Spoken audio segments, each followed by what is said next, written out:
Bonjour à tous, bienvenue dans cette édition de la mi-journée sur BB24. Après la maternité, de nombreuses femmes ont du mal à retrouver leur silhouette.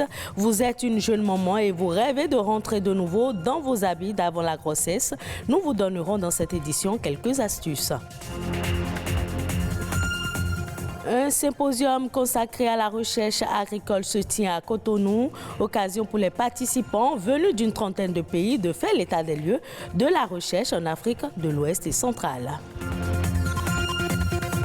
On s'intéresse dans cette édition aux anecdotes de la décentralisation. C'est un recueil de nouvelles qui révèle les vraies faces cachées de la gestion des communes. Vous suivrez dans cette édition l'auteur de cet ouvrage.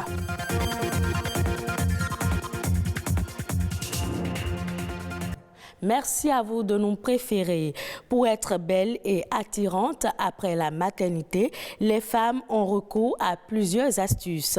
Elles n'hésitent pas à mettre en pratique des recettes de grand-mère, mais aussi à adopter une bonne hygiène de vie qui passe par une alimentation équilibrée et diversifiée.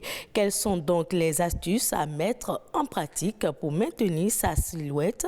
Élément de réponse dans ce reportage de Kinette Sagbo, présenté par Sabirat Ao. La grossesse est l'une des périodes de la vie de la femme où son corps connaît des changements. Selon une étude récente, 60 à 90% des femmes sont victimes des vergetures, de prise de poids et de plusieurs autres modifications physiologiques et morphologiques pendant leur grossesse. En cause, les changements hormonaux et l'étirement de la peau. On s'occupe de deux volets, c'est-à-dire le volet physique, si vous avez pris du ventre, si les bras sont tombés, si vous avez pris trop de cuisses, s'il y a des vergetures, tout ça. Donc il y a ce volet-là qui est le volet physique.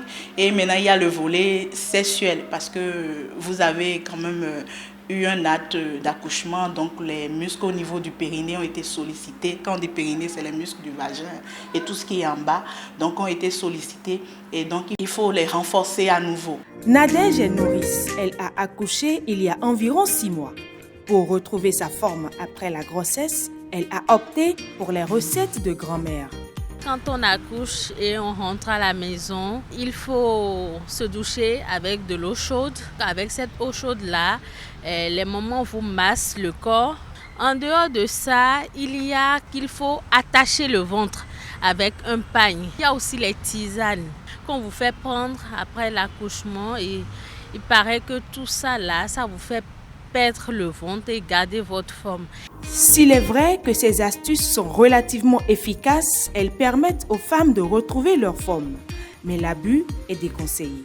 Il faut permettre à chaque organe de réintégrer sa place avant de commencer l'exercice. Parce que quand vous commencez tôt, vous fragilisez encore votre périnée et vous courez des risques à la longue de vous retrouver avec des descentes d'organes comme l'utérus qui descend dans le vagin.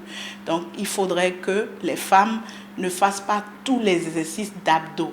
Donc les exercices qu'il faut pour les femmes sont des exercices hypopressifs. Pour l'utilisation, celles qui aiment bien utiliser de l'eau chaude et tout, de ne pas mettre beaucoup de pression au niveau du ventre pour justement ne pas entraîner des séquelles. Retrouver un corps parfait après accouchement prend donc en compte plusieurs aspects.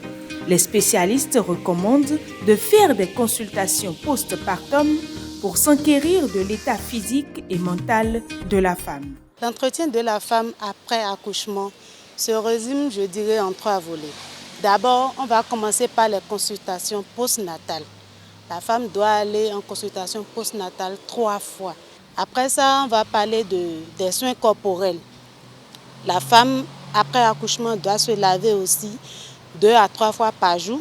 Elle doit changer ses serviettes hygiéniques, c'est-à-dire les couches, toutes les 4 heures, rendre propre son entourage. La grossesse est un état de grâce pour chaque femme. Pour vite retrouver sa beauté, elle doit prendre soin d'elle pour conserver un corps harmonieux. Une centaine de participants venus d'une trentaine de pays font à Cotonou l'état des lieux de la recherche agricole en Afrique de l'Ouest et du Centre. Le Conseil Ouest et Centre-Africain pour la recherche et le développement agricole a convié les chercheurs autour du thème « Techniques et innovations agricoles, solutions intelligentes face au climat pour la transition des situations d'urgence et post-urgence ». Ghislain Boguet, Brice Thibozo. Faire l'état des lieux en matière de recherche agricole, faire le point des acquis de recherche agricole transférables, mettre en réseau des acteurs pouvant générer de nouveaux projets pour pérenniser les acquis. C'est ce qui est attendu de ce symposium qui vient de s'ouvrir. Dans nombre de nos pays en développement, le lien entre la recherche scientifique et le développement agricole est relativement faible.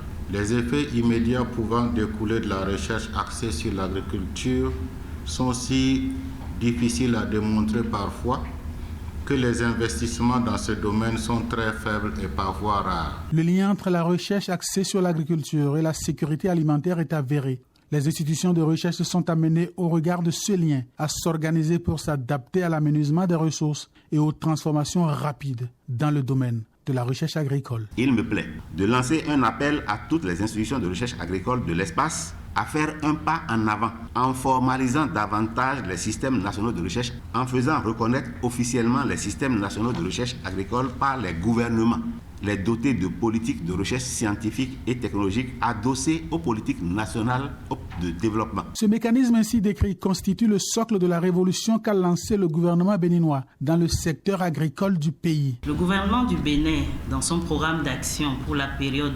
2021-2026, a mis un accent particulier sur la transformation de l'agriculture avec pour socle la génération, la diffusion et l'application des technologies et innovations. Le Bénin est déjà désigné pour abriter en 2024 la 14e session ordinaire du Conseil Ouest et Centrafricain pour la recherche et le développement agricole.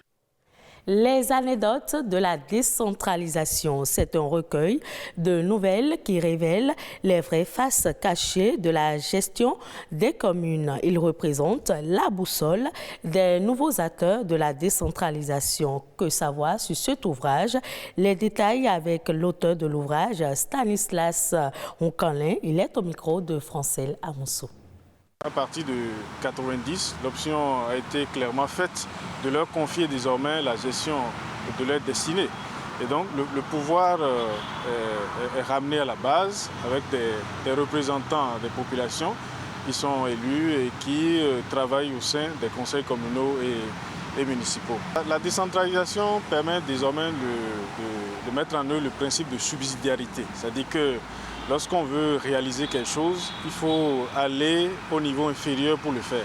Donc l'État n'a plus besoin de descendre dans les communes. Nous avons constaté que le fait de rapprocher le pouvoir des populations permet d'être plus efficace, de prendre rapidement la décision et de mettre en place les investissements qu'il faut pour que la pauvreté que nous combattons tous dans les différentes interventions de l'État, que cette pauvreté la plus régressée. Depuis 2003, nous sommes en train d'expérimenter un processus. Je crois que ce processus a connu des fortunes diverses. Il y a eu beaucoup d'avancées, mais il y a aussi quelques insuffisances que le nouveau cadre légal de la décentralisation est venu corriger. En l'occurrence, la dispersion des textes de loi sur la décentralisation et leur faible articulation. Mais il y a aussi que le nouveau code est venu séparer un peu les fonctions politiques des fonctions techniques. Donc on peut dire que c'est une avancée importante et nous espérons que l'expérimentation de ce nouveau cadre légal va nous permettre de corriger les imperfections de la décentralisation observée jusque-là. La gouvernance locale est la meilleure option qu'on puisse faire lorsque nous aspirons à un développement équilibré de nos communes. Donc ça permet de réduire les disparités parce que chaque population s'organise pour prendre en charge les défis liés à leur territoire. Hors du Bénin, au Kenya, la compagnie spécialisée dans le pétrole et le gaz a mis en service lundi dernier une unité d'extraction d'huile végétale à des fins énergétiques. Dotée d'une capacité installée de traitement de 15 000 tonnes d'oléagineux, l'usine est la première installation du genre construite dans le pays et devrait fournir 2500 tonnes d'huile végétale d'ici la fin 2022. L'usine va transformer notamment le ricin et les graines de coton pour en extraire de l'huile destinée exclusivement aux bioraffineries qui produisent des biocarburants. Les autres informations ayant marqué le monde ces dernières 48 heures, c'est dans Eco Inter présenté par Charlène Kenjiro.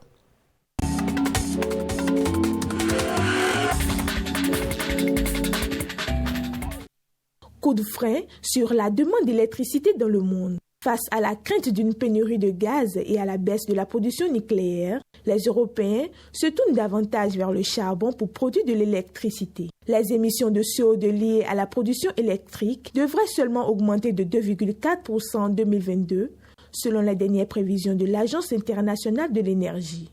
Ce chiffre est en légère baisse par rapport à la prévision mondiale qui tablait sur les 3% en début d'année. Cette situation brise avec la hausse de la demande de 6% en 2021, alors tirée par la reprise économique post-Covid. La courbe de la demande d'électricité renoue ainsi avec le rythme de croissance annuel moyen observé sur la période 2015-2019 et un rythme similaire devrait s'observer en 2023. Au Royaume-Uni, face à l'augmentation des prix, les appels à la grève se multiplient. Alors que l'inflation a atteint 9,4% sur un an au mois de juin, un record depuis 40 ans.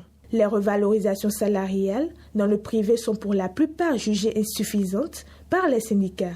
La fonction publique n'est pas épargnée puisque les infirmiers, les médecins et les enseignants ont annoncé mardi dernier de prochaines grèves. L'annonce du gouvernement d'augmenter les salaires compris entre 4,5% et 9,3% va émousser l'ardeur des syndicats. Les Britanniques réclament l'augmentation des salaires à la hauteur de l'inflation. Une hausse du coût de la vie qui ne devrait pas s'améliorer selon la Banque de l'Angleterre qui prévoit une inflation de 11% dès la fin de l'année. Baisser la consommation de gaz, c'est un objectif à réaliser en France. Une diminution de 15% de la demande permettra d'économiser quelques 45 milliards de mètres cubes de gaz à l'échelle de l'Union européenne. Il faudra notamment agir sur les usages résidentiels, mais aussi et surtout sur la consommation industrielle. Des efforts devront aussi être réalisés sur les usages électriques. Pour d'autres États membres, ces efforts de réduction seront plus laborieux, mais la solidarité européenne doit primer pour éloigner le plus possible les risques de récession. Le Fonds monétaire international FMI a accordé à la Tanzanie un prêt de 1,46 milliard de dollars, soit environ 700 000 milliards de francs CFA sur 40 mois. L'annonce a été faite lundi dernier. L'institution estime que le pays a durement été touché par le Covid et les conséquences de la guerre en Ukraine. Ces experts considèrent que le pays a besoin d'aide pour mener à bien des réformes et ainsi débloquer son potentiel économique. La Tanzanie doit immédiatement recevoir l'équivalent de 150,7 millions de dollars, soit 10 milliards de francs CFA. Elle avait déjà reçu un prêt fin 2021 pour répondre aux besoins les plus urgents.